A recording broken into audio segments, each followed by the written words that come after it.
শাসনকে রুখে দেওয়ার জন্য। বাংলাদেশের বিজেপিকে ধন্যবাদ জানাই যে তারা আওয়ামী লীগের আমলে আমরা দেখেছি কিভাবে বিড়ালের মতন থাকত, গতকাল আমরা সিংহের গর্জন দেখেছি। তারা বিড়ালের মতন কাপুরুষের পরিচয় দেয়নি। আমাদের স্পষ্ট কথা, গুলি চললে পাল্টা গুলি চালাতে হবে। আমার দেশের একজন নাগরিককে হত্যা করলে পাল্টা প্রতিশোধ দিতে হবে। এমনি এমনি ছাড় দিয়ে আর চলতুম না। এখন চালানো শিখতে হবে। কি চালানো শিখতে হবে? বন্দুক চালানো শিখতে হবে। বিজেপিকে বলবো,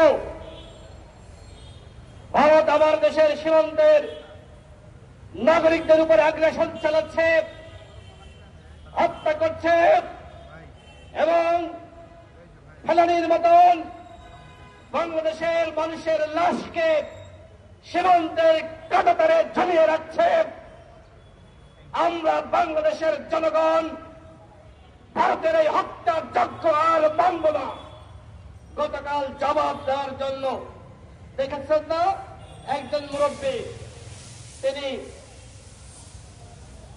হাতে ইট দিয়ে তিনি ছুটে চলছিলেন। সেখানে বিজেপি ঠেকিয়েছে, বাংলাদেশের মানুষ সেখানে লাঠি, খুন্তি, দা, ঝাঁটা, বারুদ নিয়ে জড়ো হয়েছিল। ভারতকে বুঝতে হবে, চুদুর বুদুর করে বাংলাদেশের জনগণকে আর ভয় দেখানো যাবে না। তোমাদের সাথে আমরা চুদুর বুদুর সম্পর্ক রাখতে চাই না।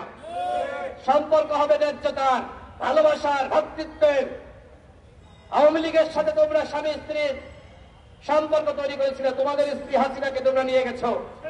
এখন সুখে থাকো, ভালো থাকো, সেই দোয়া করি। বাংলাদেশকে নিয়ে আর ফাইজলামি করিল না।